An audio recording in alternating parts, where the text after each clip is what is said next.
Hola, bienvenidos y bienvenidas una semana más a Ciclismo Evolutivo. En el episodio de hoy tenemos la gran suerte de poder entrevistar a Mari Carmen Almarcha.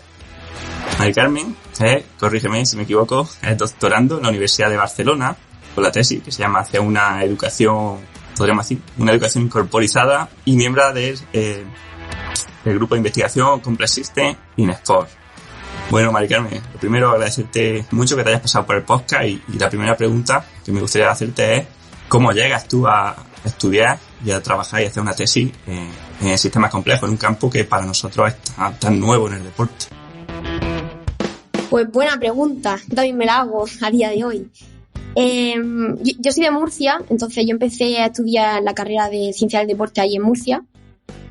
Y fue en segundo año que tomé la decisión de venirme a Barcelona a estudiar. Y entonces hice traslado de expediente y me vine aquí. Entonces, claro, yo me vine aquí y yo no... Bueno, me convalidaron asignaturas, otras no. Y ese primer semestre tenía asignatura de Fisiología del Ejercicio 2. Yo había hecho la 1 en Murcia. Y entonces, en esta asignatura de Fisiología 2, me di cuenta que no entiendo nada. Que esto no tiene nada que ver con lo que yo había hecho en Fisiología 1. Estaba súper confundida. Aparte de que era en catalán, que eso también era un añadido extra, pero no entendía nada. Y digo, no sé. Entonces, pero yo seguía yendo a clase porque había algo que dije, que yo decía, es que es verdad, o sea, tienes razón. Y en ese caso la profesora era Natalia Balaguer. Y Natalia hablaba sobre cómo somos nosotros, ¿no? Que somos, pues, sistemas, seres humanos que nos adaptamos al entorno, entonces tenemos una serie de propiedades, una serie de capacidades, ¿no? Que no se estudian en la carrera ni en otras ciencias. Y claro, yo decía, guau, es que esto tiene mucho sentido realmente con lo que somos. Y claro, me hacía estas preguntas y también lo conectaba mucho con el entrenamiento. Yo vengo de la natación y del waterpolo, y claro, en la natación, la forma que teníamos de entrenar, de entender el entrenamiento, pues por eso chocaba tanto con la asignatura, porque es que no puede ser que por un lado yo esté entrenando de una forma y esté dando un contenido y que sea así, ¿no? Como muy pautado, esto es así porque es así, que luego una asignatura donde te rompen los esquemas, ¿no? Porque al final complejidad es, si bien es que nunca has leído nada, te rompe los esquemas. Pero te lo rompe bien, porque dices, es que tiene sentido. Entonces, pues, fue ahí, o sea, ahí eso marcó un punto de inflexión y después continué la carrera en tercero o cuarto, pero seguía muy vinculada a Natalia, la asignatura, me hacía muchas preguntas, pedía tutoría, no paraba de hacerme preguntas, de escribir, de leer, empecé a leer mucho sobre biología también y bueno, a partir de aquí fue que pues, hice un máster, realicé un trabajo también muy chulo con Natalia y también me metí dentro de un hospital y trabajamos de esta forma. Y a partir de aquí, pues, y luego surgió la oportunidad de poder aplicar para una beca de doctorado y aquí estamos. Pues sí, creo que todos tenéis en común, ¿no? El que habéis dado clase Natalia, que tuvo que ser algo, por lo que contáis, pues bastante interesante. Me veo reflejado también en lo que dicen, en el aspecto de terminar la carrera y decir, joder, sigo teniendo las mismas dudas, bueno, no las mismas, pero que las preguntas de verdad trascendentales del entrenamiento no era capaz de tener ni siquiera una respuesta, ¿no? Ya no te digo satisfactoria, pero seguimos sin saber cómo nos adaptamos, por qué nos fatigamos, por qué ocurre la fatiga, etcétera, ¿no?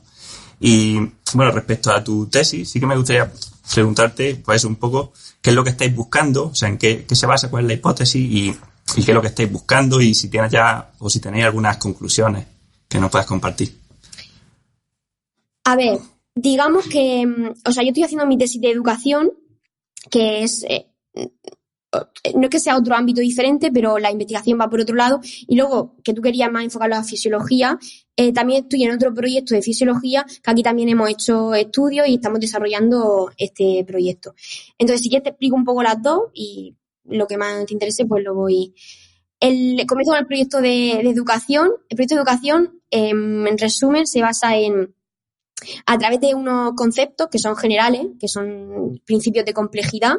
Tú puedes explicar, pues, procesos que pasan en biología, que pasan en química, que pasan en sociología, psicología. Tú puedes, desde el nivel micro a nivel macro, tú puedes explicar los procesos de esa asignatura, porque se le ha dividido así, lo puede explicar con un mismo lenguaje, con unos conceptos, que son los conceptos de complejidad. Entonces, pues eso lo explicamos en primaria, secundaria y en la universidad. Y aparte de eso, esa sería la parte de mi tesis, que sería la transdisciplinar, porque mi tesis es corporizada y transdisciplinar. Entonces, transdisciplinar es eso, que no hay barrera entre las ciencias, que hay unos conceptos que pueden definir muchos procesos. Y la parte de corporizada es porque lo enseñamos a través del cuerpo. Es decir, que cómo podemos utilizar el cuerpo, que no tiene nada que ver con educación física, sino con analogías de movimiento. Los niños y las niñas experimentan estos conceptos.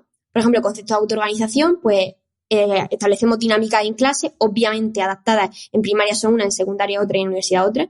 Pero le hacemos vivenciar en la misma clase, hacemos una actividad. Y después, cuando acaba esa actividad, decimos, vale, ¿qué ha pasado? Y entonces vamos desarrollando estos conceptos. Y nos damos cuenta de que cuando tú explicas los conceptos con el cuerpo, o sea, cuando ellos lo viven primero, cuando tú lo vives dices, ¡buah! Ya lo he entendido, ya lo entiendo. Y eres capaz de poder después aprender este concepto más abstracto, digamos, porque así a ti te dicen autoorganización, dices, estabilidad, inestabilidad, transición de fase. Son conceptos que dices, se me hacen como muy pesados. No sé si te ha pasado a ti de decir, pero esto, ¿dónde? En plan, ¿cómo? ¿No? Pero cuando lo olvides con el cuerpo, sí que dices, vale, lo entiendo. Entonces, esta es la parte de mi tesis. ¿En qué punto estoy? Pues ya he hecho intervención en los 3 niveles educativos, tengo resultados, ya he publicado uno oficialmente, o sea, uno que ya salió publicado, el otro y los otros 2 están en revisión. Que bueno, el tema de publicar y de revisión también es otro tema. Y el otro proyecto de salud sí que es sobre fisiología de redes. Y empezamos con unos artículos teóricos, que antes he dicho que hice un máster cuando acabé la carrera, pues el máster lo hice de salud y tuve la oportunidad de hacer unas prácticas en un hospital y de poder colaborar con la gente del hospital y los médicos. Entonces, cuando yo llegué ahí, yo dije, que yo pienso que la salud es esto y que yo no puedo hacer aquí tareas de prescripción de ejercicio como tal, ¿no? Entonces empecé a hablar con los fisios, con el centro, digamos, el hospital donde yo estaba era un centro adscrito al hospital y estaba especializado en esclerosis múltiple. Entonces tú tenías allí que si el psicólogo, que si el fisiólogo, que si el neurólogo, ¿no? En plan de diferentes profesionales, pero en un mismo centro. Entonces yo ahí dije, yo propongo una cosa. Y al principio fue un poco raro porque que viene esta de Inés, ¿no? De CAFE a decirme aquí qué me está proponiendo, ¿no? Pero yo iba hablando, yo desde la humildad siempre, yo iba hablando con ellos diciendo y esto y haciendo preguntas, ¿no? Y esto, ¿qué tal esto? Y entonces proponiendo ideas. Y a partir de aquí, pues luego vino el COVID y el proyecto empezó, pero no se acabó. Y vino el COVID, pero bueno, en ese tiempo fue cuando escribimos lo de la Network Physiology of Exercise, la fisiología de redes. Y fue cuando impulsamos todo esto y es una nueva rama de la fisiología que explica pues las propiedades y que integra las propiedades de los sistemas complejos en el ejercicio físico. Y bueno, pues este es el otro proyecto de fisiología y salud. Genial, pues vamos a continuar con esto, no porque el otro no me interese, sino por la temática del podcast. Y bueno, me gustaría preguntarte por esto, ¿qué implicaciones tiene la fisiología de redes a nivel de cómo entendemos, por ejemplo, la salud a día de hoy? ¿Qué cambios nos propone y qué cosas nos diría que quizás deberíamos ir reduciendo? Claro, al final redefinimos el concepto de salud. O sea, el concepto de salud no lo podemos entender como la suma, ¿no? De diferentes partes, porque si la parte física, la parte emocional, la parte social, y que entonces, claro, como mejoro cada una de las partes, pues ya mejoro la salud. No lo entendemos así, lo entendemos como el resultado dinámico, porque esto cambia, tu salud cambia. El resultado entre tu fisiología interna y el entorno. Entonces, cuando cambia tu entorno, alguna cosa, o cambia tu fisiología interna también, pues tu salud cambia. Y además también hay un concepto de subjetividad, que para mí es súper importante, y es que una persona puede estar fisiológicamente hablando muy sana y estar en un entorno súper favorable, pero si esa persona no se siente sana, ¿podemos hablar de que esa persona esté sana realmente? Si no se siente sana, al igual que el ejemplo contrario, una persona que realmente sí que tiene una enfermedad grave pero se sienten sanas. Una persona que puede padecer por una enfermedad grave y que yo lo he vivido, con pacientes de esclerosis múltiple, que dices tú, madre mía, si yo estuviera así, estaría fatal. Pero es que ellos lo viven con una alegría, una felicidad, una filosofía de vida súper diferente, y yo los veo y los comparo, si tuviera que compararlo, y digo, es que estas personas están más sanas, o sea, las percibo como más sanas, y ellas también se perciben un poco así. Entonces, bueno, entendido el concepto de salud de esta forma, pues la forma... Cuando tú cambias la teoría, cuando tú cambias la forma de definir un concepto, pues eso conlleva que tú luego la metodología que utilizas para estudiar la salud, para estudiar a las personas, cambia. Entonces, esta fisiología de redes, pues cambia la forma que tenemos de estudiar a las personas y de sobre todo hacernos preguntas sobre la salud de esas personas. Por ejemplo, en fitness podríamos decir, ¿no? O en biología podríamos decir que el fitness es la capacidad de una especie de estar adaptada a su entorno, ¿no? Podría aplicar esto también a salud, ¿no? O sea, quizá una persona, por muy en forma, entre comillas, que esté, ¿no? Grandes músculos, muy resistente, a lo mejor si no tiene amigos o si está en la ruina económica, quizás podríamos decir que no tiene salud, ¿no? Claro, o sea, al final tenemos que pensar que no solo se reduce a un nivel, ¿no? A un nivel de, digamos, más de la persona, de que esta persona, pues, fisiológicamente está muy fuerte, entrena todos los días, pero luego si su entorno social, por ejemplo, no lo cuida, no le acompaña, puede que, claro, que no sea una persona sana y que incluso no se considere sana. ¿Qué cambiaría de salud a rendimiento en este aspecto? O sea, porque no vamos a decir que una persona que se considere en forma está en forma, ¿no? O sea, quizá en rendimiento cambia lo que es el objetivo del sistema, ¿o no? Claro, cuando una persona o cuando un atleta busca el máximo rendimiento, yo siempre, y esta pregunta es una pregunta que me he hecho, y pienso, ¿una persona puede rendir 100% con todas sus capacidades y potenciar esas capacidades si no está sana? Para mí, una persona que rinde es una persona que tiene que estar sana, porque si no, es incapaz de que pueda rendir al máximo rendimiento. No sé qué opinas al respecto. Creo lo mismo que tú, pero también creo que puede haber como ciclos. O sea, creo que hay cosas que pueden ser positivas en ciclos cortos, pero negativas en ciclos largos. O sea, por ejemplo, pues algunos suplementos, ¿no? En fin, cosas técnicas de nutrición, por ejemplo, que te hagan mejorar a corto plazo a costa de que eso te genera un desequilibrio porque no te adaptas, ¿no? Sino que, pues no sé, dietas muy, muy altas en azúcares. Pues a la larga puede acabar con caries, puede acabar con diabetes, pero a corto plazo te mejora el rendimiento, ¿no? Totalmente. De hecho, eso es lo que se hace. O sea, lo que se hace en rendimiento es... Claro, por eso está bien definir qué es rendimiento y qué entendemos por rendimiento y qué es lo que se hace por rendimiento. Porque si rendimiento es cada vez ser mejor, cada vez batir más marcas, cada vez... Al final entramos en una bola en que qué es lo que tengo que dar de mí para poder conseguir eso. Y cada vez el listón está más alto. Entonces, las exigencias son más altas y la pregunta aquí es ¿hasta qué punto vamos a llegar para poder mejorar nuestras marcas? Porque si llegamos a un punto en el que ya no solo somos nosotros, nuestras capacidades y la forma de entrenar, sino es la tecnología, el uso de la tecnología que también nos acompaña y el uso de técnicas que cada vez hay más en nutrición y pues suplementación, pues recursos que no son propios nuestros, ¿no? Que tenemos y muy, muy buen apunte el que has dicho sobre corto plazo y largo plazo, porque lo que te beneficia a corto plazo puede perjudicarte a largo plazo. Por eso es muy importante mirar como la escala temporal donde estás actuando. Y muchas cosas que hacemos no sabemos las consecuencias que tendrán a nuestro largo plazo. A lo mejor pensamos que son saludables, pero no tenemos ni idea de cómo será a largo plazo.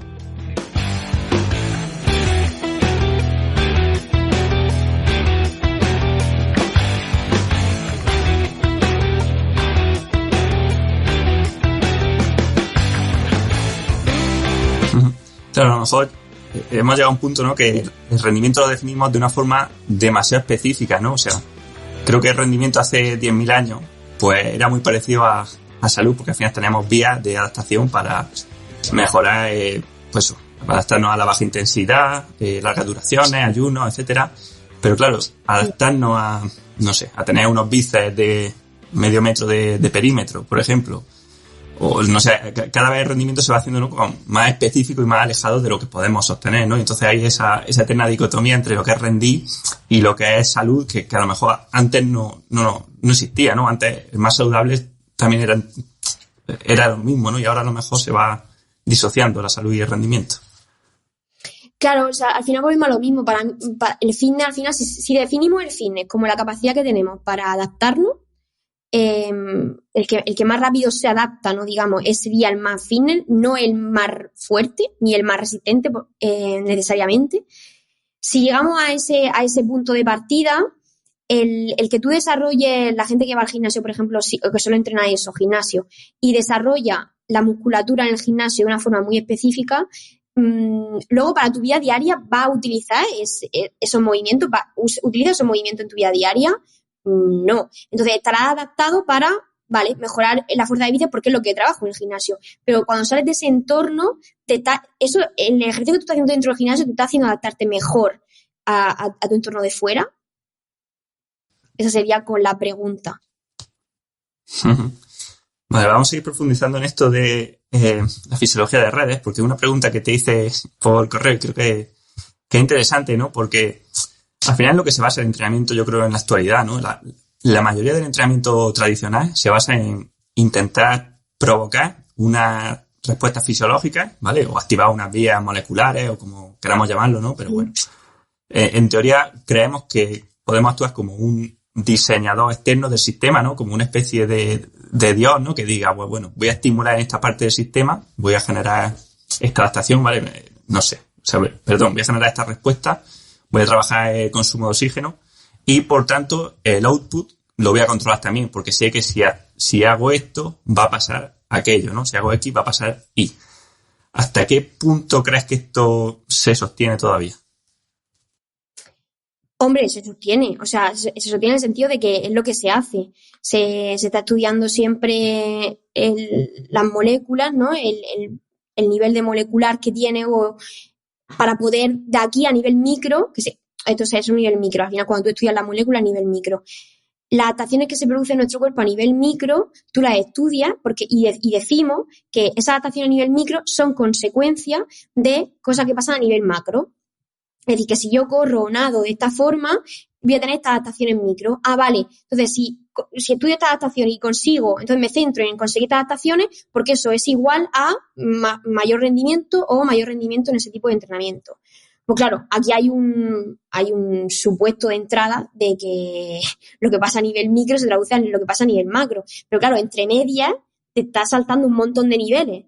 Porque lo que pasa en las moléculas quizá en un nivel superior, en un nivel de órgano, de sistema, quizás los sistemas compensan esas adaptaciones moleculares y ya esas adaptaciones moleculares no te sirven, no te dicen mucho, ¿no? Porque si hay un sistema que luego lo está compensando o incluso luego el organismo utiliza otra estrategia para neutralizar eso, pues...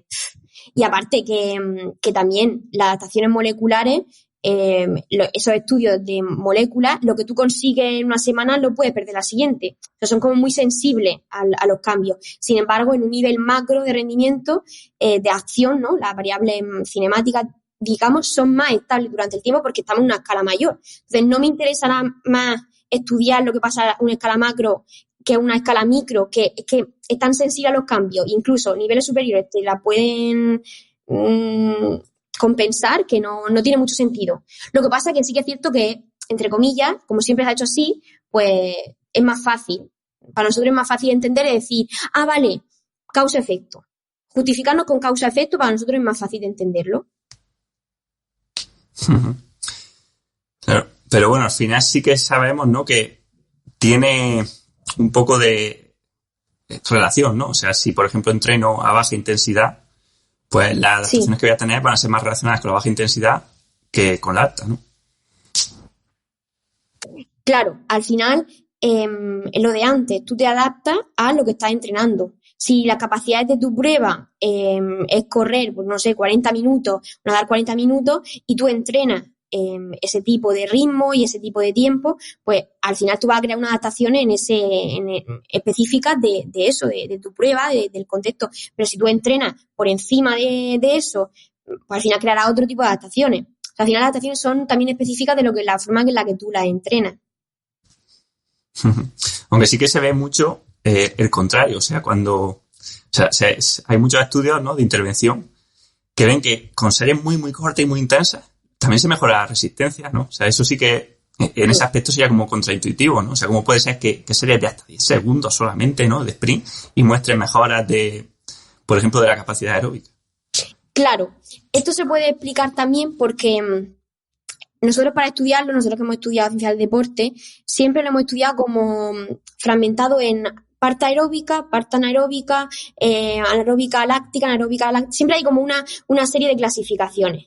Pero tú dices, a ver, ¿qué hay detrás de estas clasificaciones? Porque realmente tú no puedes aislar y decir, solo voy a trabajar la vía aeróbica, solo voy a trabajar la vía anaeróbica, ¿no? O sea, al final el cuerpo no entiende vale, ahora esto y ahora esto, no es un botón. Entonces tú cuando trabajas, cuando haces ejercicio, sea la intensidad que sea, las dos vías están actuando. Tú estás utilizando energía de las dos vías. Lo que pasa es que sí que es cierto pues, que a una intensidad utilizarás más predominantemente de una que de otra. ¿Por qué? Porque el organismo, si tú empiezas a una intensidad más baja, el organismo empezará a utilizar recursos que sean más fáciles y más disponibles que tengamos. A medida que esa energía la vas gastando, pues vas tirando de otros recursos, ¿no?, que tienes disponibles en tu cuerpo, de otras vías, como le quieras llamar, que serán más difíciles.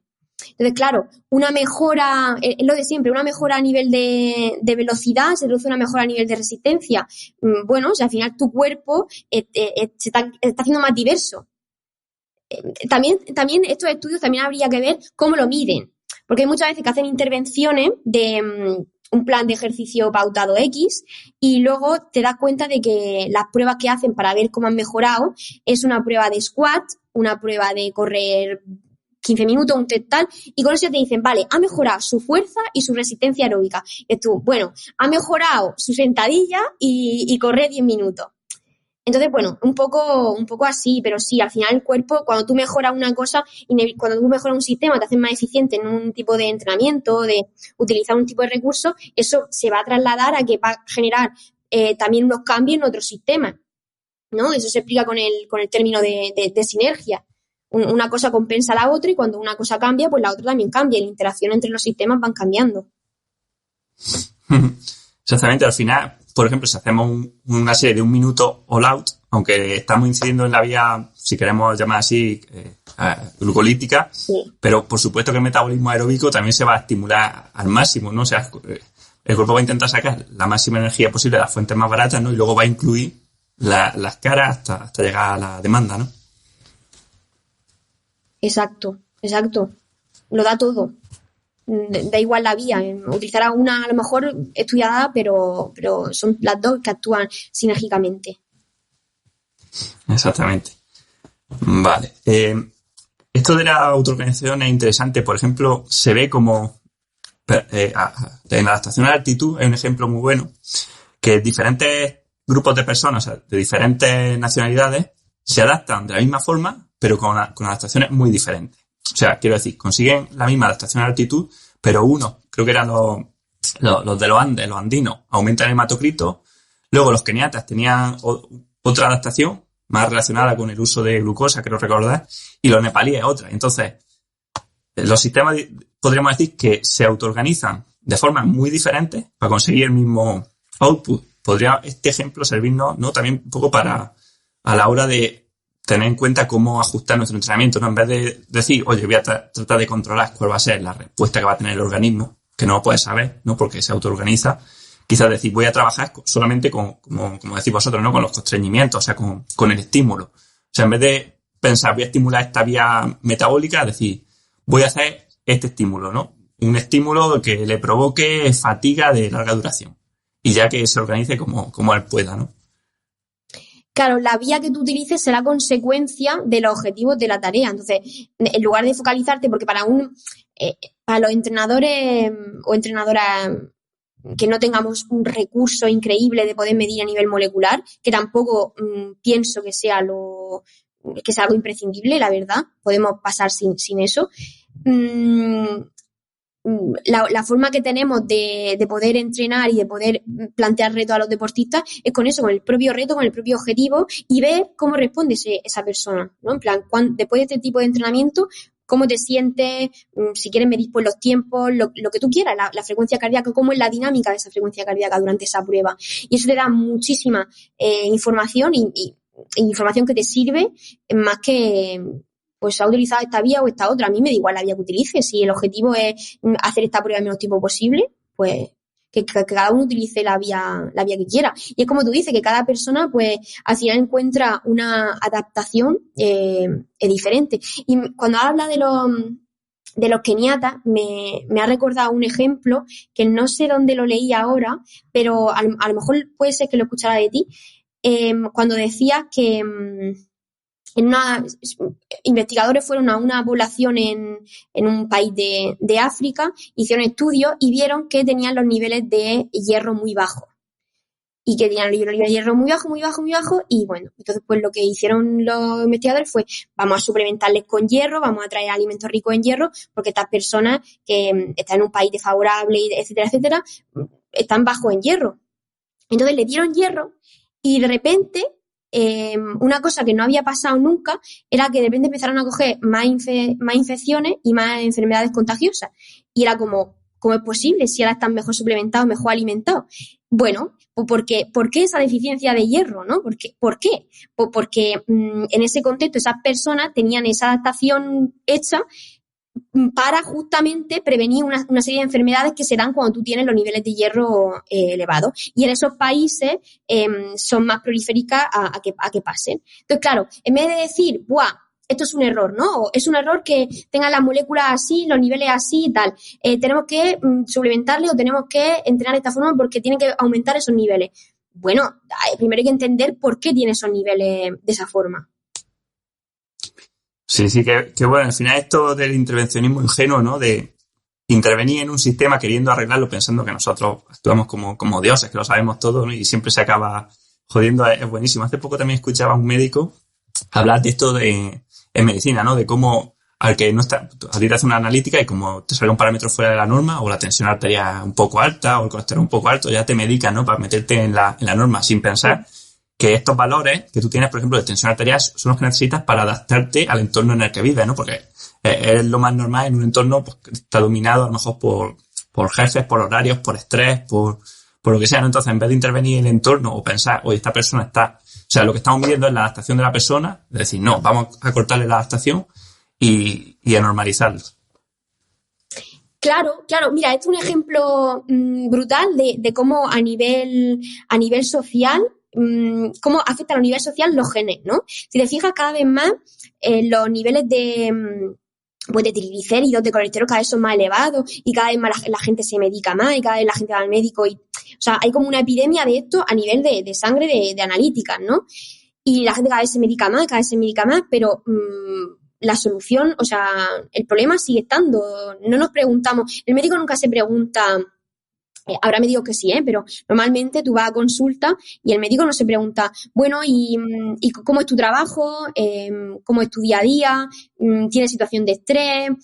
¿Cómo es tu alimentación? Porque te pongo el ejemplo de mi madre, que es un ejemplo que es actual, O sea, y a mí me da un poco de rabia, pero bueno, poco a poco lo vamos cambiando. Mi madre ella tiene los niveles de colesterol tanto buenos como malos elevados, ¿vale? Muy elevados. Y que de hecho yo también, pero bueno, podría ser algo genético o no, pero es igual, lo tiene muy elevado. Entonces ella encima trabaja en el hospital, tiene facilidad para hacerse análisis de sangre.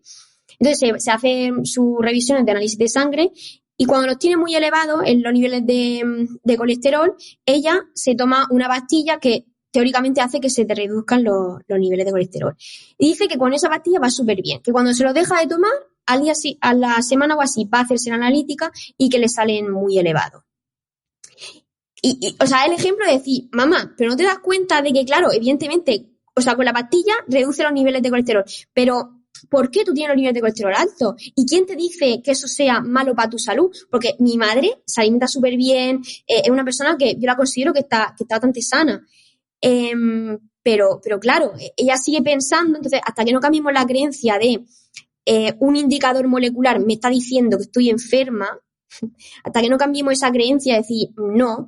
De hecho, deberíamos de preguntarnos, ¿por qué los niveles de colesterol cada año van aumentando?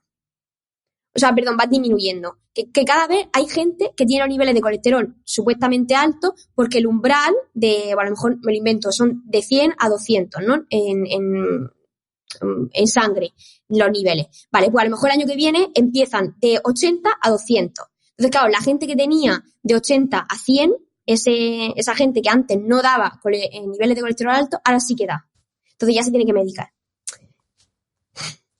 No sé cómo sí. sobre esto. Sí, esto lo bajaron hace poco, ¿no? Bueno, hace poco, quiero decir, hace unos años, ¿no? Creo que era de 300 a 200 el límite donde te sale el asterisco en la analítica, aunque depende un poco del hospital, que es un tema que a lo mejor, bueno, no nos vamos a meter porque aunque podamos hablar de ello, siempre hay quien dice que es que no somos médicos, pero lo que sí me gusta de vosotros, por ejemplo, es la importancia que le dais al entorno y a la tarea, tanto en la salud como en el rendimiento, porque es que la pura verdad, o sea, ayer estaba leyendo en un artículo que estaban midiendo a varios sujetos un montón la variabilidad de la frecuencia cardíaca durante 24 horas. Y en un paciente que tenía depresión severa, o sea, que estaba fatal, vieron un pico de frecuencia de variabilidad a las 5 de la tarde y pensaron que había sido un error, pero le preguntaron, oye, ¿qué pasa aquí con este pico, no? O sea, porque los pacientes con depresión tienen los valores de variabilidad muy bajos respecto a la media e incluso se ve que es menos adaptativa, o sea, que entre la noche y el día, pues, es más estable. Y lo que dijo esta persona que se acordaba es que a esa hora salió al campo y estuvo escuchando un rato a los pájaros y tomando aire fresco. Y se vio ahí ya directamente en su fisiología la mejora que tuvo, ¿no? Entonces, esta visión del cuerpo como máquina que no le afecta lo que hay fuera, ¿no? Ni el contexto, ni el entorno, ni las emociones, ¿no? Porque es como un coche, pues cuando poco a poco vamos viendo que tampoco se sostiene, ¿no? O sea, que no tiene sentido. Efectivamente. Y esto conlleva repercusiones bastante grandes en nuestro ámbito. Al menos en el ámbito del deporte, yo aún veo, cuando comparto ideas y debato con algunos amigos míos sobre que también están en el mismo ámbito que yo, o incluso alumnos, cuando hablas con los alumnos, te das cuenta que hay muchas cosas por hacer, porque es que esto se puede extrapolar ya no solo al ámbito de la salud, sino también a cómo entrenamos, al reproducir técnicas ideales. O sea, hay como dentro de la carrera y el ámbito hay como muchas cosas que falta por desarrollar y falta gente que entienda esta relación con el entorno. Empezar por ahí, entender que la relación del organismo con el entorno, cómo el entorno nos afecta y lo importante que es intervenir entendiendo esto. Sí, totalmente.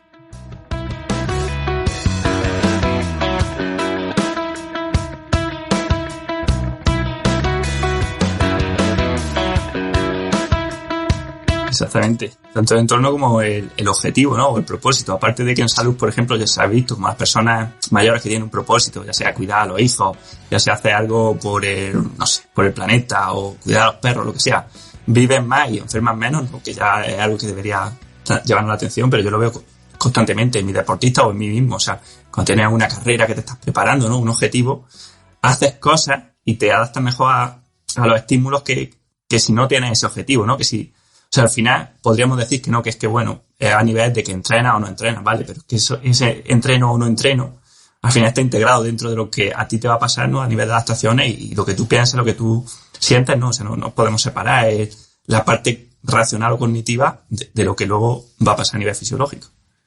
Claro, el objetivo es lo que te marca la dirección de tu comportamiento. Todos tenemos un objetivo, al final. Algunos más definidos, otros menos, pero evidentemente cuanto más definido lo tengas, pues más tu cuerpo va a saber cómo actuar, cómo autoorganizarse de una forma que siempre lo estamos autoorganizando, pero cuando tienes un objetivo claro y concreto, todos tus esfuerzos van ahí. Puede que los objetivos sean emergentes en el sentido de que no los controlamos y me explico, esto ya es un poco off topic, pero yo creo que todo el mundo vota al partido político que más le conviene. O sea, yo creo que no conozco a nadie y nadie conoce a nadie que vote a un partido que no le conviene a él, ¿no? Entonces, es como que nuestro objetivo o nuestros pensamientos, si queremos decirlo así, son emergentes o digamos que aparecen en función de nuestro contexto y de nuestras circunstancias y hoy pienso una cosa, pero si gano 20.000 euros al mes, pienso otra, ¿no? Y yo soy el mismo, pero en realidad, ¿hasta qué punto ese cambio lo he decidido yo y no lo ha decidido mi cuerpo o el ambiente? O sea, ¿hasta qué punto controlo lo que hago, lo que pienso? Claro, es que tú has dicho, ¿hasta qué punto lo decido yo o lo decide mi mente? Claro, en este sentido yo entiendo que la mente y el cuerpo están relacionados. Entonces hay muchas veces que tenemos una intuición a hacer cosas que te lo dice y decimos, me lo dice el corazón, me lo dice el cuerpo. Y la mente te dice no, ¿no? Es como esta lucha que siempre se habla sobre emoción y sobre razón. ¿Los objetivos son emergentes? Totalmente. Porque al final hay que pensar que los objetivos, ¿en qué escala de espacio-tiempo están? O sea, no están en una escala de valores. Porque a ti te cambian los valores y tus objetivos cambian completamente. Me ha recordado también mucho cuando te ponen los ejemplos de ¿qué harías si te dan tanto dinero? ¿No? ¿Qué harías si tal? Y te pongo una situación concreta. Y tú dices, no, yo actuaría así, muy ético a mis valores de ahora. Pero claro, tú me das a mí una cantidad de dinero impresionante y seguramente que la Mari Carmen que dice hoy esto no dirá lo mismo con esa cantidad de dinero. Entonces, claro, los valores, sí que me parece aquí que cuando tú cambias los valores de una persona, evidentemente el objetivo cambia. O sea, creo que por eso es muy importante traduciéndolo al ámbito de la salud y el entrenamiento, saber qué objetivos tienen tu deportista, está bien, pero también qué hay detrás de esos objetivos. Es decir, qué les mueve a que tengan esos objetivos. Porque a veces una persona puede decir, pues yo tengo el objetivo de mejorar mi composición corporal. Dices, vale, pero ¿por qué? Porque lo has visto en Instagram, porque te lo ha dicho alguien que tienes que tener menos, ¿no? Entonces, entender un poco el porqué de esos objetivos te dará también un poco más de información, pues si ese objetivo también es muy estable, lo tiene clarísimo y tiene sus ideas claras que van acorde con los valores o no. Y respecto al tema más filosófico de que los objetivos son emergentes y que van cambiando, de hecho, cuando tú estás haciendo una prueba o una carrera y larga o lo que sea, tus objetivos durante la carrera no están cambiando. Bueno, podríamos decir que mi objetivo es el mismo, o sea, es hacerlo lo más rápido posible, ¿Vale? Pero a veces me debato entre perseguirlo o cambiarlo, ¿no? O sea, o rendirme.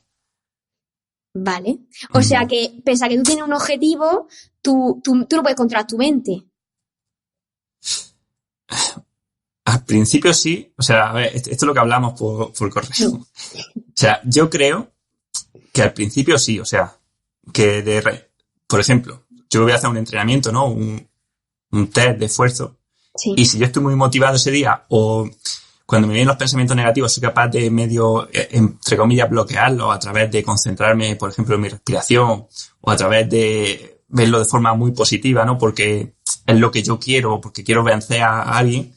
Creo que puedo retrasar un poco el punto de objetivo, pero estoy de acuerdo en que llegará un punto que yo no puedo controlarlo, que voy a aflojar y por más motivación que tenga, ¿no? Pues, o sea, por muy importante que sea la tarea para mí, voy a aflojar. Pero claro, este punto sí que es dinámico y es móvil, porque si me sale, o sea, si yo voy con la bici, que a veces me ha pasado, y te sale un perro grandísimo ahí a morderte, ahí no piensas en ningún momento en ceder o sea, en bajar el ritmo, ¿no? Porque estás jugando la vida. Pero en cambio, si lo estás haciendo en un entrenamiento que encima no te vigila nadie, entre comillas, que lo haces por ti, pues es mucho más fácil, o una carrera poco importante, pues que te rindas mucho antes, ¿no? Sí. Cuando, enlazándolo con el tema, cuando tú estás haciendo una prueba que, por ejemplo, una carrera, ¿no? Una cosa seria de que este es mi objetivo, tengo que llegar aquí en el menos tiempo posible y te lo tomas muy en serio. Lo que tú decías de que al principio, pues mis pensamientos o mi estrategia está bastante clara y estable, evidentemente estable y sí. Pero llega un punto en el que se hace dura la carrera y tú empiezas a decir, no puedo. Luego hay momentos en los que dices, venga, va, sí, te automotivas y dices, sí que puedo, venga, va, te animas como sea, o incluso el entorno o tu amigo o lo que sea te animan y tiran más. Y después hay otro momento que dices, se me decía súper pesado. ¿Eso cómo se explica en complejidad? O sea, entendiendo a nosotros cómo somos un sistema dinámico. Eso se explica por la sinergia. Es decir, tú cuando te vas fatigando, los músculos se van cansando, va generando molecularmente ácido láctico, lo que sí, efectivamente. Entonces, eso reduce tu capacidad de hacer fuerza, de continuar con la tarea. Y tú eso lo sientes, tu cuerpo lo siente. Entonces tira de las sinergias que cuando uno está fallando, lo compensa de otra forma. Entonces, ¿cómo compensa aquí? Pues con estrategias motivacionales de venga, va que puedo, o tu entorno, lo que sea, va compensando el que te están viendo que te estás quedando atrás. Entonces, tu compañero ya te animan de entrada. Entonces, una forma de compensarlo. Y aquí nos debatimos entre cuando tú estás estable de que en tu pensamiento de que sí que puedes, en tu percepción de esfuerzo, y luego en la que no puedes, cuando tú estás sí, no, eso se llama comportamiento metaestable, que tú vas saltando de un sitio a otro. Y llega un punto que la carrera se hace muy dura y entonces tú empiezas a decir, bueno, no puedo, o sea, tu percepción de esfuerzo es alta, aumenta, y eso te da información de que estás muy cerca de ya está, de que estás llegando al fallo. Pero por eso la parte física, o sea, el problema no es ni de la parte física ni de la parte mental, porque la parte mental también se desestabiliza, que es lo que el ejemplo que tú has dicho. Tú puedes pensar, sí que puedo, pero luego dices no puedo y me cuesta volver a pensar, cuando estoy acabando la prueba, me cuesta volver a pensar sí puedo. Hay un momento en el que por mucho que te esfuerces, no puedo. Entonces, es decir, la mente o los pensamientos también se desestabilizan, como puede ser el músculo. Dime. Sí, que al final yo creo que pasa mucho que cuando tú estás en reposo antes de salir a la carrera, puedes estar muy motivado, ¿no? Y decir, esta carrera voy a rendir al máximo, voy a atacar a 60 de meta, ¿no? O sea, suelo decir que en el sofá todos somos muy valientes, ¿no? Viendo el Tour de Francia y te imaginas lo que tú atacarías si tuviese las piernas de uno de los ciclistas más fuertes. Pero a la hora de la verdad, vas a las carreras máster o vas a las marchas o te vas a entrenar y aflojas, ¿no? Y cedes. Porque al final no eres el mismo, no es que lo que decíamos antes de que, o sea, igual que decía que, por ejemplo, nuestros objetivos cambian, o sea, pues en esto es lo mismo, ¿no? O sea, ya no soy la persona, o sea, porque mi cuerpo tiene una fatiga, ¿no? Y entonces el deseo que tengo en este momento ya no es el de hacer la serie, sino el de parar, ¿no? Claro, la fatiga evidentemente es un constreñimiento en este sentido que te hace perder grados de libertad, ¿no? Te hace pues, cansarte más, hacer menos fuerza, que tú intentas compensar y hay un punto en el que sí que puedes y lo puedes mantener el ritmo compensando de otra forma, tu cuerpo encuentra la forma de compensar, pero hay un momento en el que por mucho que tal, si esa fatiga es sostenida, el esfuerzo es sostenido, tú no puedes compensar eso y hay un momento en el que empiezan a fallarte los sistemas y pues, hay un punto que no puedes más. Claro, esto es muy interesante, por ejemplo, también a nivel de salud, o sea, siempre me hago la pregunta, o sea, una persona que esté con ansiedad o deprimida, o sea, ¿hasta qué punto podemos decir que es culpa de su cognición, ¿no? O de lo que le ha pasado y por tanto se tiene que trabajar con terapia psicológica, o que simplemente es un efecto de un montón de factores más que están incidiendo en el cuerpo, ¿no? Porque a veces una persona que se alimenta mal, que tiene déficit de nutrientes, que tiene alterada la microbiota, que vive en un entorno urbano, pues con jefes que le gritan, etcétera, o sea, es que casi es inevitable, ¿no? Que surja la depresión y no podemos achacarla a un fallo cognitivo de que esta persona no sepa gestionar sus emociones, sino que simplemente es el resto de factores, ¿no? Que está influyendo a su cuerpo lo que le hace estar mal a nivel cognitivo. Exacto. O sea, exacto. No es un factor, sino es tu entorno siempre estará un nivel por encima de lo que puedes estar tú y te va a afectar muchísimo. Entonces, ¿qué podemos hacer ante estos casos? Pues lo fundamental es educación. Cuando porque esa persona estas cosas no las entiende, no sabe qué le pasa, no entiende, no tiene un sentido de vida, no comprende. Entonces, cuando tú a esa persona la educas y le explicas y ella lo entiende de que mira, esto no es por ti solo, o sea, es un entorno, mira el entorno en el que estás, mira esto cómo te afecta, mira esto cómo te afecta, todo esto, la interacción de todas estas cosas que te están pasando es el cómo eres tú ahora. Entonces esa persona se quitará muchísima responsabilidad, porque una persona que tiene depresión, que está muy mal consigo misma, ella se piensa que es la responsable de lo que le está pasando, de que estoy mal porque quiero. También la publicidad, las redes sociales tampoco hacen muy bien en este sentido, porque si tú estás mal es por tu culpa, tienes que esforzar, la cultura del esfuerzo, de que si no lo tienes porque no lo has conseguido suficiente, Perdone, pero la culpa no es individual, ¿no? Aquí estamos en un colectivo y hay una sociedad que nos influye un montón. Entonces, cuando esta persona es consciente de eso, ya te hace un clic y dices, vale, puede que aún siga deprimida, pero cambian. Es que las personas cambian y eso lo he visto en muchos casos.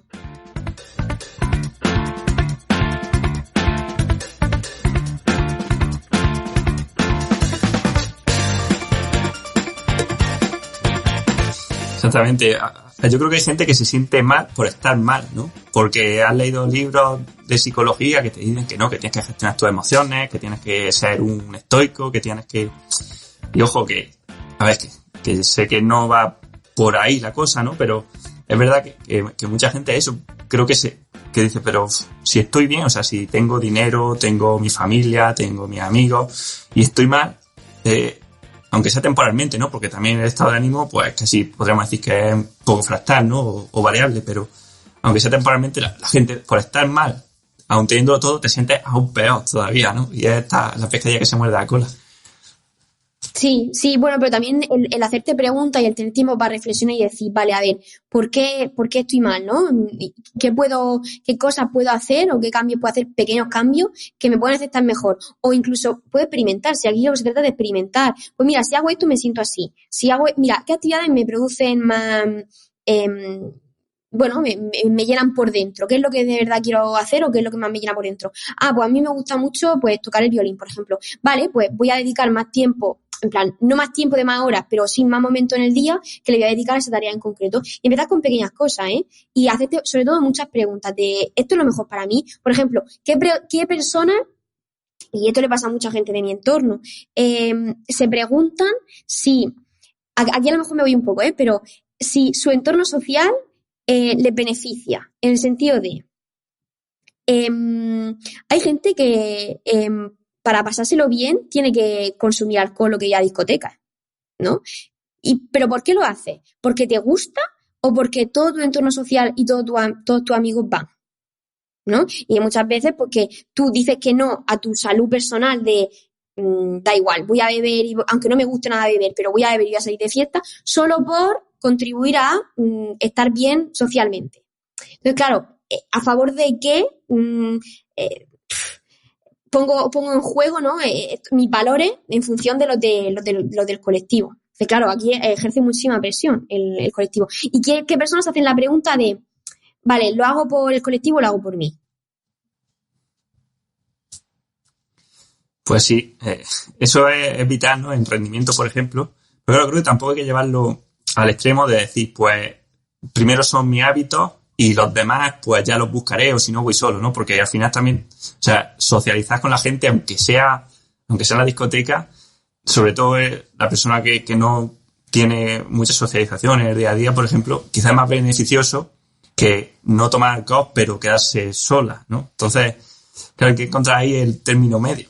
Sí, pero si no te gusta el alcohol y no te gusta salir de fiesta, no hay otra forma de socializar que no sean bebiendo, yendo a una discoteca.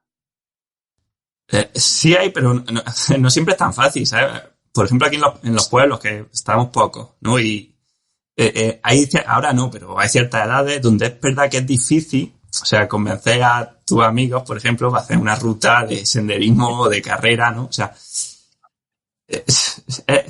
creo que depende también del sitio donde estés. Al final todo depende del contexto, ¿no? Y está claro que hay sitios donde es más fácil. Pero bueno, tampoco, o sea, creo que tampoco tiene por qué ser una cosa extrema o la otra, ¿no? Sino que yo creo que a veces salir un poco puede estar bien. Y yo no salgo, yo no salgo nada. No, a ver, que no estoy diciendo que la gente se quede en su casa y que no salga nunca, no estoy diciendo eso, pero sé consciente de, porque mucha gente no se lo pregunta, rollo, para mí socializar es eso, no veo otra cosa más, ¿no? No veo que pueda socializar saliendo, haciendo una ruta o una excursión o preparando una salida afuera. Para mí eso no es...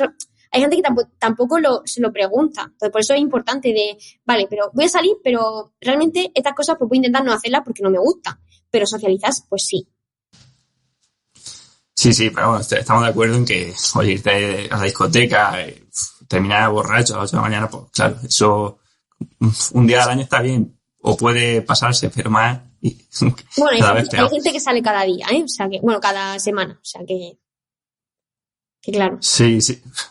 Esto nos lleva también a hablar de lo que serían los cambios no lineales en la salud, ¿no? Porque una persona, que yo tengo amigos también, todos los viernes y todos los sábados, pues su fiesta hasta la madrugada, bebe alcohol, etcétera, y dice, estoy bien, y es verdad que lo veis, está bien, o sea, no estoy enfermo. No, estoy bien quiere decir no estoy enfermo.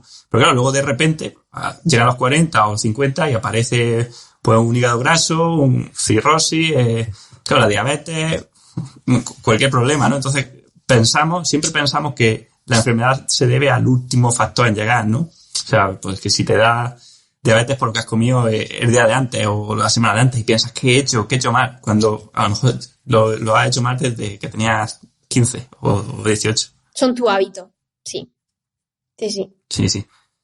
No, pero eso estoy de acuerdo contigo en que el contexto es vital, ¿no? Y lo podemos generar nosotros, el contexto, con la gente que estamos, con las cosas que compramos. O sea, por ejemplo, a nivel de nutrición. Claro, si tú en tu casa la tienes llena de bombones, la tienes llena de galletas, etcétera, es que es muy difícil que cuando tenga hambre, porque es inevitable que habrá momentos que tenga hambre o tenga un poco de ansiedad, esté nervioso o lo que sea, vaya y te las coma. En cambio, si no lo tienes, no te las vas a comer. ¿Vale? Entonces, no es solo culpa tuya, sino de diseñar el contexto, porque yo lo veo, o sea, yo como bastante limpio, pero cuando vengo a casa de mis padres, pues el que haya tanta comida y tanta comida diferente y la gente y tal, hace que yo siendo la misma persona, pues coma, entre comillas, peor, ¿no? O menos sano.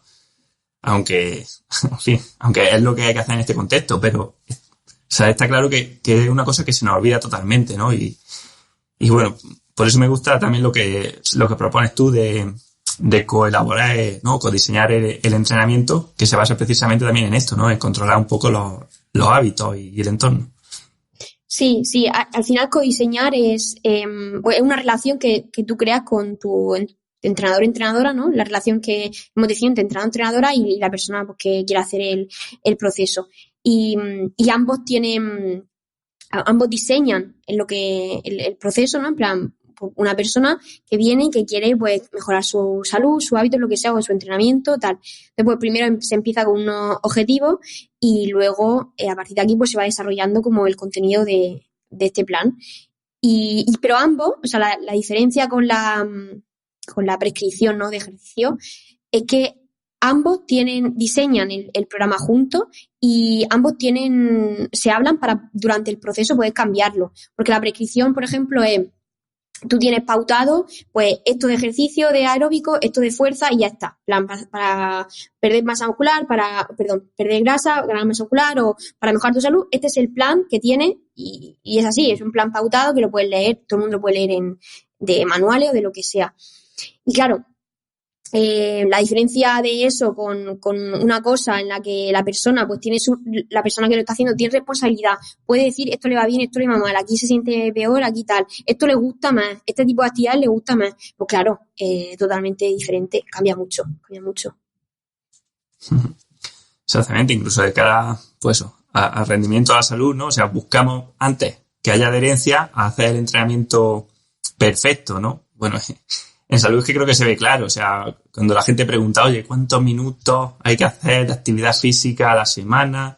Si es mejor que haga spinning o haga remo, ¿no? Y dice, mira, lo mejor es que hagas cosas, ¿no? Lo que te guste, además, porque ya no, porque no es solamente a nivel físico, como tú decías antes, sino que si haces lo que te gusta, a nivel mental vas a estar mejor y que estés mejor a nivel mental va a redundar en que a nivel físico, pues, por ejemplo, tengas menos cortisol, tengas menos presión arterial, o sea, ¿no? La causalidad circular esta de que estás mejor mentalmente porque te hace feliz salir en bici, estás mejor a nivel físico, entonces vas a entrenar más, ¿no? Y es un bucle que se retroalimenta.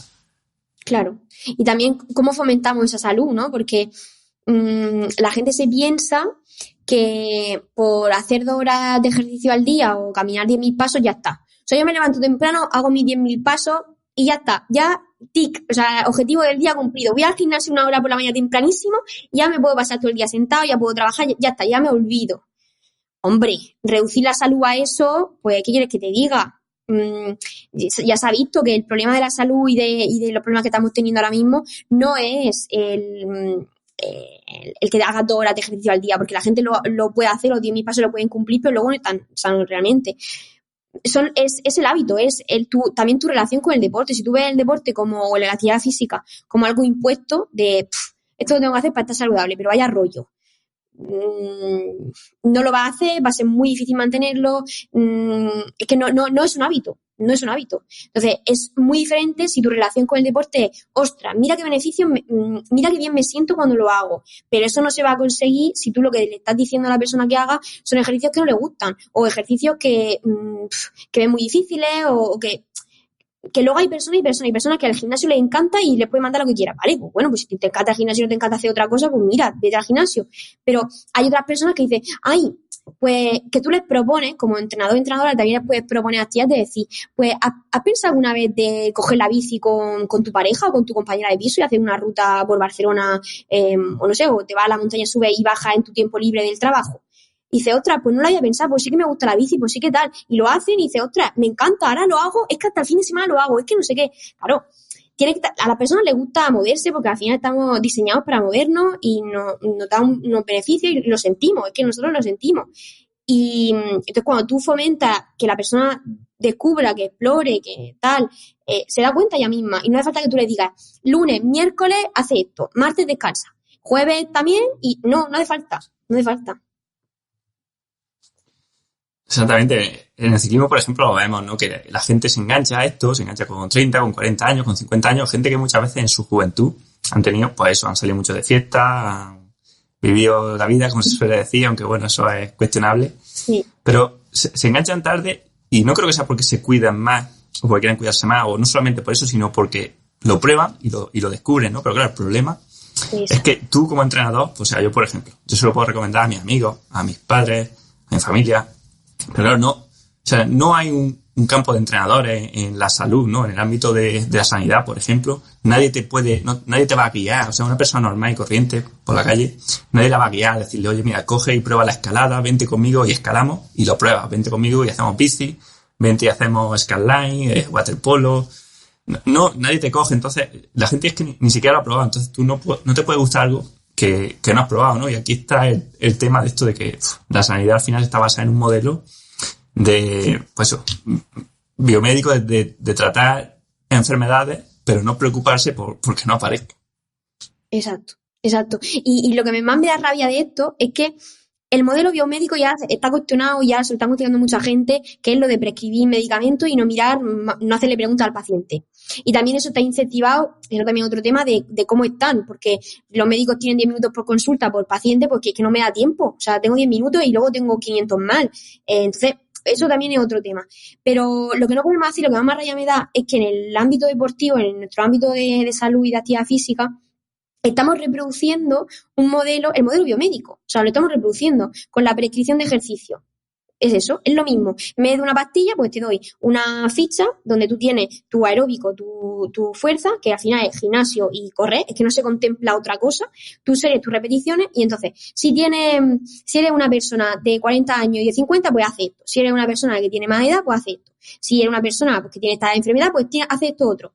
Y es como, estamos reproduciendo el modelo de medicina. Y eso es lo que más rabia me da, que con todo lo que sabemos ahora mismo, nuestro ámbito debería decir, vamos a parar esto y vamos a enfocarlo de una manera diferente, entendiendo pues la salud de otra forma, de la forma en la que la entendemos. Y sí, y al final es una pena que no estemos dentro del sistema sanitario para poder ofrecer esta atención, pero también es una pena que los entrenadores de hoy en día pues tampoco contemplen otra cosa más que hacer ejercicios de fuerza y de resistencia, porque el problema que tenemos es que también nosotros mismos, como profesionales, es lo que fomentamos.